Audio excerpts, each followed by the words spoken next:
नमस्कार दोस्तों, मैं भूपेंद्र मिश्रा स्वागत करता हूं आप सभी का हमारे YouTube चैनल में। दोस्तों, आज के वीडियो में हम लोग बहमनी सल्तनत के बारे में देखेंगे, जो कि 1347 ईस्वी से लेकर के 1526 ईस्वी तक चला था। कायदे से वो 1484 के बाद बंटना शुरू हो गया था और लास्ट तक जाते जाते तक 5 भागों में बंट जाता है। ये आप लोग को जो मैप दिख रहा है, इस मैप में जो इतना पोर्शन है, यही क्या है दोस्तों, अपना बहमनी साम्राज्य का पोर्शन है। ठीक है, चलिए दोस्तों, इसको थोड़ा सा अपना देख लेते हैं डिटेल में। बात करते हैं हम लोग बहमनी सल्तनत की। तो बहमनी साम्राज्य था दोस्तों, वो मध्यकालीन भारत का एक मुस्लिम साम्राज्य था, जिसका विस्तार दक्षिण भारत के दक्कन में था। ठीक है, और इसकी स्थापना किसने किया था? तो 1347 ईस्वी में तुर्की गवर्नर अल्लाउद्दीन हसन बहमन ने किया है। क्या नाम है दोस्तों इनको? अल्लाउद्दीन हसन बहमन ने किया है। इनको हसन गंगू के नाम से भी जाना जाता था। ठीक है, और इसने दिल्ली के सुल्तान जो थे मोहम्मद बिन तुगलक, इसके खिलाफ विद्रोह किया था और उसमें विद्रोह में सफल भी हुए थे और बहमनी साम्राज्य बना भी लिए थे। बात करें दोस्तों, बहमनी वालों का और विजयनगर वालों का हमेशा लड़ाई होते रहा है, हमेशा। ठीक है, तो ये आप लोग मैप देख सकते हो। मैप में यहाँ पर जो है, ये पोर्शन है अपना बहमनी साम्राज्य का और ये जो है विजयनगर साम्राज्य का है। जस्ट इसके बहमनी के नीचे में है क्या है, अपना विजयनगर साम्राज्य। ठीक है, ये लोग हमेशा आपस में लड़ते रहे हैं, इस चीज़ को याद रखना, हमेशा आपस में लड़ते रहेंगे। और लड़ाई का बेसिक सा कॉन्सेप्ट भी है दोस्तों। विजयनगर वाले चाहते थे कि मैं अपना साम्राज्य ऊपर तक फैलाऊं और इन लोग चाहते थे मैं अपना साम्राज्य नीचे तक फैलाऊं, चारों साइड फैलाऊं मतलब। ठीक है, तो इस कारण से क्या होता था, इन लोगों में हमेशा आपस में लड़ाई होते रहता था। बात करें दोस्तों, बहमनी साम्राज्य का सदैव विजयनगर साम्राज्य से दक्कन पर अधिकार के लिए युद्ध होता रहा है। 1347 ईस्वी में क्या हुआ था? 1347 ईस्वी से 1425 ईस्वी तक बहमनी साम्राज्य की राजधानी क्या थी? गुलबर्ग थी। और इसके बाद 1425 ईस्वी के बाद क्या होता है, विदर्भ स्थानांतरित हो जाता है। देखो, ये जो अगर आप लोग मैप अच्छे से देखोगे तो यहाँ पर क्या है, गुलबर्ग नीचे में थोड़ा सा और जो बिदर है वो उसके थोड़ा सा ऊपर में है। तो राजधानी को इसलिए शिफ्ट करते हैं कि अगर इन लोगों के पास रहे तो लड़ते रहेंगे और लड़ेंगे तो फिर अपना फोकट में राजधानी क्या होगा, बर्बाद होते रहेगा। तो इससे अच्छा उन लोगों ने क्या कर दिया था, राजधानी को थोड़ा ऊपर शिफ्ट कर देते हैं उन लोग। बात करें दोस्तों, इस साम्राज्य को बहमनी साम्राज्य क्यों कहा जाता है, इसके पीछे 2 कॉन्सेप्ट है। ठीक है, थोड़ा सा कॉन्सेप्ट देख लेते हैं कि बहमनी साम्राज्य को बहमनी साम्राज्य क्यों कहते हैं। बात करें दोस्तों, मोहम्मद बिन तुगलक के अंतिम वर्षों में दिल्ली सल्तनत क्या था, पूरा छिन्न भिन्न हो जाता है। इसका फायदा उठा करके अपना जो अलाउद्दीन हसन था, तो 1347 में क्या करता है, शक्तिशाली बहमनी साम्राज्य की स्थापना करता है। और इसके साथ वो एक उपाधि धारण करता है। उपाधि का नाम याद रखना क्या है, अबुल मुजफ्फर अलाउद्दीन बहमन शाह। क्या चीज का उपाधि धारण कर रहा है वो? अबुल मुजफ्फर अलाउद्दीन बहमन शाह की उपाधि धारण करता है, इस चीज को याद रखना है। ठीक है, प्रारंभ में क्या था, अब देखो, इसको बहमनी साम्राज्य को बहमनी साम्राज्य क्यों कहते हैं। स्टार्टिंग में क्या था दोस्तों, ये जो था अपना हसन गंगू, ये एक गंगू नाम के ब्राह्मण के यहाँ क्या करता था, जॉब करता था। इसलिए इसको क्या कहते थे लोग, हसन गंगू कहते थे। नाम तो हसन था, लेकिन ये गंगू ब्राह्मण के यहाँ जॉब करता था, इसलिए इसको क्या कहते थे, हसन गंगू कहा जाता था। अब क्या हुआ था, जब ये सुल्तान बन जाता है ना, तो उस ब्राह्मण के प्रति अपना आदर प्रदर्शित करने के लिए क्या करता है, अपने नाम के साथ क्या जोड़ाता है, ये ब्राह्मण या बहमन शब्द जोड़ाता है। मतलब जो साम्राज्य बनाया उसमें क्या नाम रखता है, उसको ब्राह्मण या बहमन साम्राज्य रखता है। ठीक है, तो ये एक कॉन्सेप्ट है। दूसरा कॉन्सेप्ट ये है दोस्तों कि वो अपने को ना फारस के बादशाह बहमन शाह का क्या मानता था, वंशज मानता था। क्या मानता था दोस्तों, बहमन शाह का अपना वंशज मानता था। और इसी कारण से उसने क्या किया है, बहमन शाह की उपाधि धारण किया था। और उसने क्या किया, जिस राज्य की स्थापना किया था उसका नाम क्या रखा, बहमनी राज्य रखा था। बहमन शाह ने गुलमर्ग को अपनी राजधानी बनाया था। तो बहमनी साम्राज्य का पहला राजधानी कौन सा था, गुलबर्गा था, इसको याद रखना है। और उसका नाम क्या बदल करके क्या नाम कर देता है, ये अहसनाबाद कर देता है। गुलबर्गा का नाम बदल करके ये कर देता है अहसनाबाद कर देता है। उसने अपने राज्य का 4 प्रांतों में विभाजन किया था। वो 4 प्रांत कौन कौन से थे, एक गुलबर्गा है, एक दौलताबाद है, एक बरार है और एक लास्ट क्या है, बिदर है। 1398 में बेचारा क्या होता है, हसन गंगू मर जाता है। तो उसके मरने के बाद दोस्तों उसका जो पुत्र रहता है मोहम्मद शाह प्रथम, वो गद्दी पर बैठता है। और उसने 1358 ईस्वी से लेकर के 1375 ईस्वी तक राज्य किया था। वह एक प्रतापी राजा था। वह अपने पूरे शासनकाल में वारंगल और विजयनगर से युद्ध में हमेशा लड़ते रहा है, समझ जाओ। ठीक है, 1375 ईस्वी में क्या होता है, उसका मृत्यु हो जाता है। और आने वाले 22 सालों के लिए में 5 लोग राजा बनते हैं। उनका नाम जान लेते हैं, कौन कौन है। एक था अलाउद्दीन मोहम्मद, उसके बाद आता है दाऊद, उसके बाद मोहम्मद दिर्ती, उसके बाद गयासुद्दीन और उसके बाद आता है शमसुद्दीन दाऊद। ठीक है, देखो शमसुद्दीन दाऊद का कार्यकाल कब है, 1397 में है। 1397 में ही क्या होता है दोस्तों, फिर फिरोज ने गुलबर्गा के सिंहासन पर अधिकार कर लेता है। मतलब इसको हटा करके, शमसुद्दीन दाऊद को हटा करके अब कौन आ जाता है, फिरोज आ जाता है राज करने के लिए। ठीक है, विजयनगर के विरुद्ध वो 1398 ईस्वी में और 1406 ईस्वी में अपने दोनों आक्रमण में विजय प्राप्त करता है। दो बार उस पर हमला करता है वो विजयनगर पर, 1398 ईस्वी में और 1406 में, और दोनों बार क्या होता है, वो जीतता है।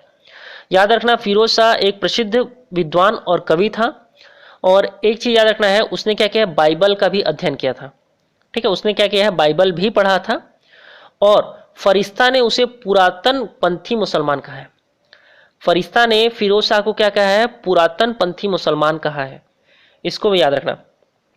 और क्या था, वो एक कॉन्सेप्ट उसका अच्छा था कि वो अपने प्रशासनिक कार्य में क्या था, एक तो मुसलमान साम्राज्य है बहमनी साम्राज्य, लेकिन वो अपने प्रशासनिक कार्यों के लिए भी क्या करता था, हिंदुओं को सम्मिलित करता था, जिससे लोग उसको अच्छा मानते थे।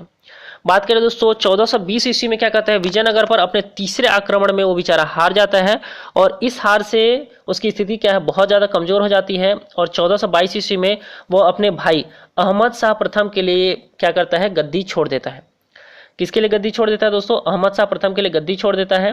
अहमद शाह प्रथम का गेसू दराज के साथ निकट संबंध होने के कारण उसे वली या संत कहा जाता था। तो ये याद रखना है, अहमद शाह प्रथम को और क्या कहते थे, तो वली कहते थे। क्या कहते थे, वली या संत कहते थे। वह दक्षिण भारत में पूर्वी तट के लिए संघर्ष हमेशा करता रहा है। और जो पिछला युद्ध था ना दोस्तों, विजयनगर वाले इसलिए जीत जाते हैं ना, क्योंकि उस समय वारंगल वाला क्या करता है, उसका साथ देता है। तो जैसे ही ये सत्ता पे आता है ना आदम अहमद शाह, तो अहमद शाह क्या करता है, वारंगल के ऊपर चढ़ाई कर देता है और वहां का जो राजा रहता है उसको मार डालता है। और वारंगल का बहुत ज्यादा भाग को क्या करता है, अपने हिस्से में मिला लेता है, बहमनी राज्य में क्या करता है, मिला लेता है। तो अपने भाई का समझ जाओ, ये अहमद शाह क्या कर देता है, बदला लेता है। लेकिन वो क्या करता है, अपनी राजधानी को भी शिफ्ट कर देता है। राजधानी कहाँ, गुलबर्गा से बिदर को शिफ्ट कर देता है। ठीक है, अब बहमनी राज्य धीरे धीरे और ज्यादा फैलने लगता है। और सबसे ज्यादा फैलता है जब इसका दीवान होता है बहमनी साम्राज्य का, महमूद गवा। महमूद गवा की दीवानी में जो बहमनी साम्राज्य था सबसे ज्यादा फैला हुआ था। ठीक है, बात करें दोस्तों, महमूद गवा का प्रमुख सैनिक योगदान दमोल और गोवा सहित पश्चिमी समुद्री तट पर विजय थी। इन बंदरगाहों का हाथ से निकल जाना विजयनगर के लिए नुकसानदायक सिद्ध हुआ। विजयनगर क्या था, दिन बर दिन कमजोर होते जा रहा था। उसके क्या हो रहे थे, जो हाथ से एरिया क्या थे, निकलते जा रहे थे। महमूद गवा ने बहुत से आंतरिक सुधार भी किए थे। उसने राज्य को 8 प्रांतों में बांट दिया था। ठीक है, पहले 4 प्रांतों में बांटे थे, अब इसने क्या कर दिया, महमूद गवा ने 4 प्रांतों में बांट दिया था। ठीक है, वह कलाओं का भी महान संरक्षक था।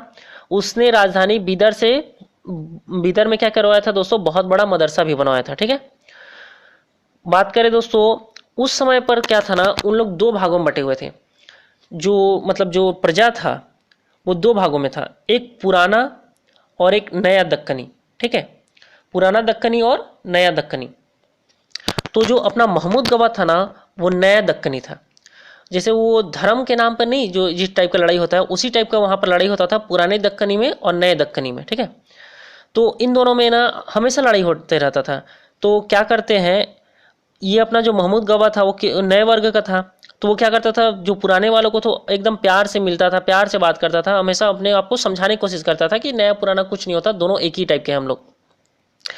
लेकिन क्या होता है, उसके विरुद्ध में एक तरुण सुल्तान मोहम्मद शाह, एक तरुण रहता है। ठीक है, वो क्या करता है, सुल्तान मोहम्मद शाह तृतीय के कान भर देता है। और 1482 में क्या करता है, सुल्तान ने मोहम्मद गवा को क्या कर देता है, फांसी पे चढ़ा देता है। जबकि मोहम्मद गवा बहुत अच्छा बंदा था। ठीक है, और उसके कारण क्या था, उसका साम्राज्य फैल ही रहा था, लेकिन वही कान भरने के चक्कर में राजा क्या करता है, उसको मरवा देता है, फांसी पे चढ़ा देता है। तो जैसे ही फांसी पे चढ़ाता है ना, तो उस समय जो पूरे के पूरे जो प्रजा थी आपस में ही मतलब ना एकदम भड़क जाते हैं, और पूरा का पूरा बहमनी साम्राज्य का जो आंतरिक विद्रोह टाइप का एकदम सिचुएशन क्रिएट हो जाता है। अब बहमनी साम्राज्य टूटने लगता है दोस्तों। बहमनी साम्राज्य कुल 5 भागों में टूटता है। और इसमें सबसे पहले अलग होता है बरार। बरार जो था दोस्तों 1484 में अलग हो जाता है। और इसको बहमनी साम्राज्य से अलग करने का श्रेय जाता है इमादुल मुल्क का। किसको जाता है दोस्तों, याद रखना ना, लिख लेना कहीं। बरार जो था वो 1484 में अलग हो गया था बहमनी साम्राज्य से, और अलग करने का श्रेय जाता है इमादुल मुल्क को। और उसने अपना एक वंश चलाया था, उसको बोलते हैं इमाद शाही। इमादुल मुल्क ने इमाद शाही वंश चलाया है कहाँ पर, बरार में। दूसरा जो अलग होता है दोस्तों, ये आप लोग अगर इसको मैप से देखो तो सबसे पहले कौन सा अलग हुआ, सबसे पहले अलग हुआ अपना बरार। बरार कब अलग हुआ है, 1484 में, ठीक है। दूसरा अलग होता है अपना बीजापुर। बीजापुर अलग होता है दोस्तों 1490 में, और इसको अलग करने का श्रेय जाता है यूसुफ आदिल शाह को। किसका श्रेय जाता है इसके लिए, यूसुफ आदिल शाह को, और उसने आदिल शाही नाम से अपना वंश चलाता है इस बीजापुर में, ठीक है।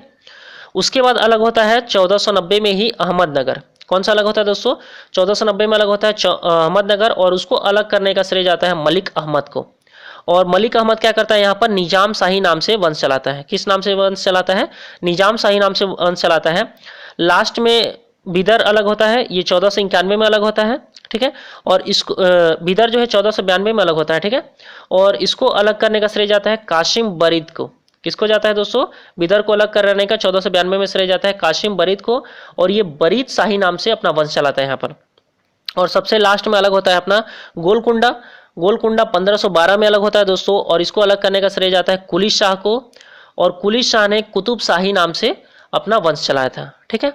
और एक चीज याद रखना, जो चार मीनार जो कि हैदराबाद में है का निर्माण किसने कराया है, तो कुली कुतुब शाह ने ही करवाया है। किसने करवाया है, कुली कुतुब शाह ने करवाया था, चार मीनार जो कि हैदराबाद में है, ठीक है। तो इस चीज को याद रखना, एग्जाम पॉइंट ऑफ व्यू से बहुत इंपॉर्टेंट होगा, ठीक है। तो यहां तक था दोस्तों अपना बहमनी साम्राज्य। अगर दोस्तों वीडियो अच्छा लगा होगा तो प्लीज़ लाइक कर दीजिएगा, जहाँ तक हो सके तो दोस्तों के साथ शेयर कर दीजिएगा, और अगर अभी तक आप लोगों ने हमारे चैनल को सब्सक्राइब नहीं किया है तो सब्सक्राइब कर लीजिए, क्योंकि मैं आप लोगों के लिए रोज़ का रोज़ एक अच्छा वीडियो लाता हूँ, ज्ञानवर्धक रहता है, पूरे डिटेल में रहता है, ठीक है। वीडियो को लास्ट तक देखने के लिए बहुत बहुत धन्यवाद।